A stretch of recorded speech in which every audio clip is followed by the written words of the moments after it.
Take this, ma'am. Sign here. The lawyer pointed to a box and placed the film and district papers in front of it. She raised his eyes and looked at the lawyer and then began to scratch the nails of the hands in his lap, which was a sign of his reflexive state. Seeing her state, it was clear that even though she had made a decision, she was still mentally disturbed. But yes. Until you sign this paper, I will treat my stunt as a case. Saying this, the lawyer started to leave the room, then stopped and said, "Don't worry, God willing, the decision will be in your favor on the first appearance." Saying this, he left the office, and she began to wonder that the decision will be in her favor or against her. She may win the case, but she will also lose everything. She knew very well what effect to lose shows in the form of words. She was an eyewitness of this kind of lose, but she was the one who was most affected by it. "I divorce you." These words, repeated 3 times, took away from her. At that time, her little consciousness was unable to understand the truth of these words. That was all she remembered. After that, her mother took her to grandmother's house, where mourning was celebrated for several days. She used to wipe her mother's tears with her little hands and repeat the same question, "Mom, when will we go home? Where is Dad?" And her mother would say in a hoarse voice, "Your father is dead," and she was afraid.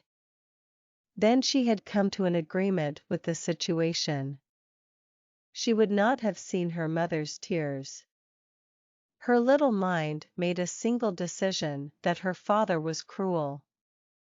Her mother is crying because of him. She hates her father. She started going to school. Everything seemed good to her. The slaps of circumstances made her wise at a young age. One day she came home from school and everyone was waiting for her. Some strangers were sitting at grandmother's house. Elizabeth's daughter came. Grandmother put her in front of those people and she started to back away.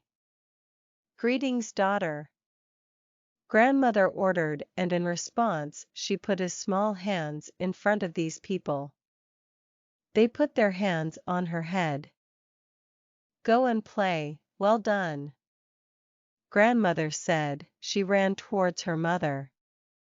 That night, when her mother laid her down in front of her, the scent of perfume wafting from her clothes started to sting her.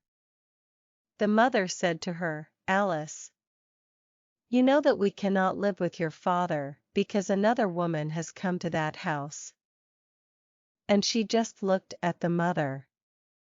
The mother said again, "My sweet daughter, you have to stay here with grandmother now, because your mother can't stay here either."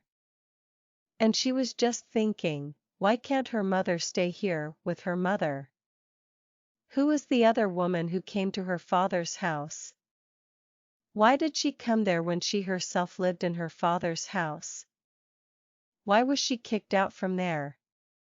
"Mom, where are you going?" Her innocent tone filled her mother's eyes with tears. That night she slept hugging her mother. "Give me my doll." Her maternal sister snatched the doll from her and threw it back. She started crying and went to her grandmother. "Don't cry, it was her. She took it. I will get you a new doll." Her grandmother tried to silence her. "No, I want it now." She started crying loudly. "Shut up, if you want a new one, go and tell your father to get you a new doll." Grandmother got up, pushing her away. And she cried and disappeared from everyone's eyes. She stood in a corner, crying for a long time. Then she neither asked for a doll nor was stubborn. If someone gave it to her, she ate it. She stopped meeting both her parents, days became months and months turned into years, and then she also left her grandmother's house.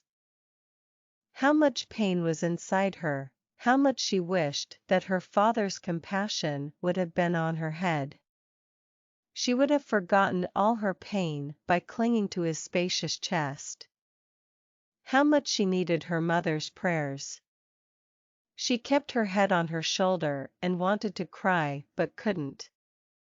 She came to another threshold with a completely blank face. At that time, when her life had reached such a turn that her life partner was seen as the biggest opponent, all the events of the past were going on like in front of her eyes.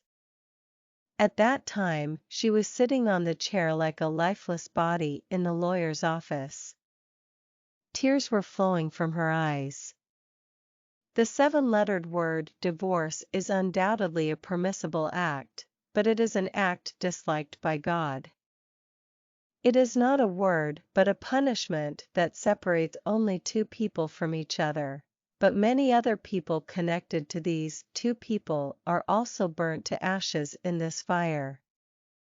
She was burnt in this fire. She knew very well how every step was filled with longing for happiness. You have signed.